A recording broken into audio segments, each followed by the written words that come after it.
In the last video, we talked quite a bit about calibration for classification models. A separate but related concept on the regression side is called prediction intervals. And so an easy way to do that is with a Python library called MAPIE, M-A-P-I-E. Now the goal of this video is not to go super in depth on what the mathematics of this are, but it is to give an idea of what this is, why it's important, and how to use it. And unfortunately, it is pretty easy to use. So I have the documentation here, and this is something that you can easily look up for yourself. Basically, this package allows us to estimate uncertainties in both regression and classification. In this case, we're going to focus on regression. And again, what this can produce is something called a prediction interval, which is distinct but conceptually similar to something called a confidence interval, which you have probably come across in statistics. So how does this actually work? We can see that we have a pretty simple data set here. Again, just a toy data set from scikit-learn. We're just fitting a plain random forest regressor. We're then making predictions on our test set. And actually, there's a slight error in this. I want to actually just train on my training data. So let me fix that right then. So we're training on our training data, and then we're predicting on the test data. And then we can instantiate our MAPIE regressor. And then this will take the model that we've just fit. This can also take a scikit-learn pipeline, which we have also talked quite a bit about in this video series. Then we will fit the MAPIE regressor to our training data as well. So that was another typo. I don't want to have just X and Y. I want X train and Y train. And then this is the code that we have to actually append to the predictions data frame, the upper and the lower bound. So in addition to appending, of course, this will actually generate the prediction interval. And in this case, this is a 95% prediction interval.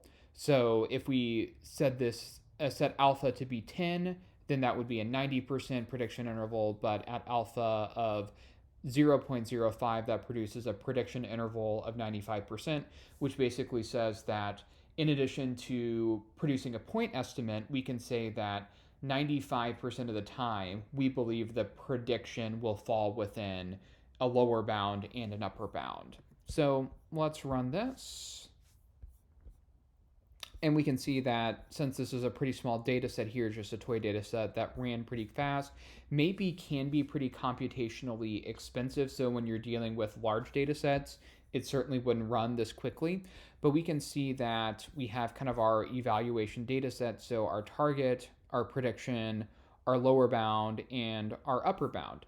And you can also analyze MAPIE for coverage scores. So you can look at the documentation for how to do that, but you could say that, since we're wanting a 95% prediction interval, empirically on our holdout data, we should see that the actual target falls within the lower and the upper bound 95% of the time. So that's something that you can actually test.